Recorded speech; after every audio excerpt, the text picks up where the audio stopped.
The focus of this case study is Lost Creek. It is a small branch of the Plover River in northern Portage County, Wisconsin. Portage County managers have classified Lost Creek as an exceptional resource waterway and should therefore warrant further protection from impairments. Current problems facing the small creek are sedimentation, or small soil particles that erode into the water, creating shallower areas in slower sections of the creek and lowers water quality and clarity.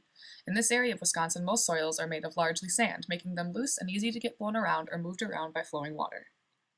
This sedimentation can come from not having stable stream banks. The most common cause of this is from agriculture, whether it be from cattle crossings, harvesting too close to the shore, or heavily tilling dry sandy soils. All the particles and pollutants that can result from agriculture or other industries will flow right into streams without any filtration. Sedimentation adds materials to the creek bed, making it shallower. This can increase temperatures as well as flooding concerns. This is important to note because many species of fish need a specific temperature range for their habitat. One of the best management practices to reduce sedimentation is to plant a vegetated buffer zone along waters. This buffer will act as a natural filter for pollutants, but just as important is their ability of grasses and trees to grow deep and intricate root systems. Roots help to keep soils in place and stabilize stream banks. This was the best management strategy that was chosen for Lost Creek. In 2006, the Wisconsin Department of Transportation contracted Natural Resource Counseling to assist in designing a 350-acre wetland mitigation in Stevens Point. Collaborators included ACOM and the University of Wisconsin-Stevens Point.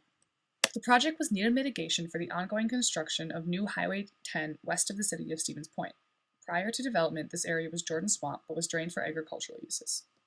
NRC completed a landscaping plan that included a diverse mix of riparian forested wetland, wet meadow, shallow marsh, and upland prairie habitats. This was done after a team analyzed soil, geomorphic, and surface water patterns and interactions. Separate parts of the mitigation plan include wetland restoration and mitigation, stormwater management features, aquatic resource evaluations, hydrology monitoring, analysis, and restoration, as well as GIS database development and analysis. One zoning topic was mentioned in an interview with NRC staff.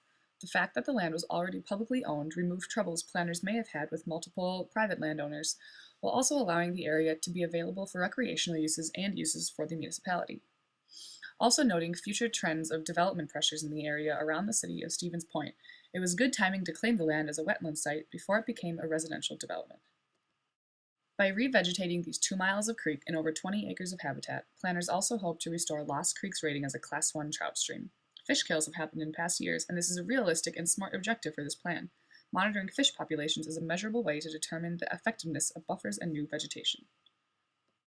This project was completed in 2009 after the organizations had held 2 successful volunteer days to revegetate the site with native shrub cover.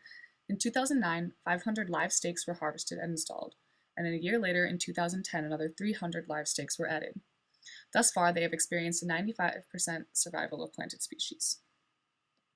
Positive effects have already been seen by the presence of important species on the land. Spring of 2010 saw the largest collection of large water birds in the area on the Lost Creek wetland. They used the rest on their migration to Canada and Alaska.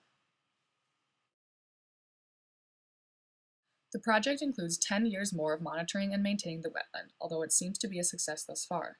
Possible management techniques include planting of native species, prescribed burns, or grazings.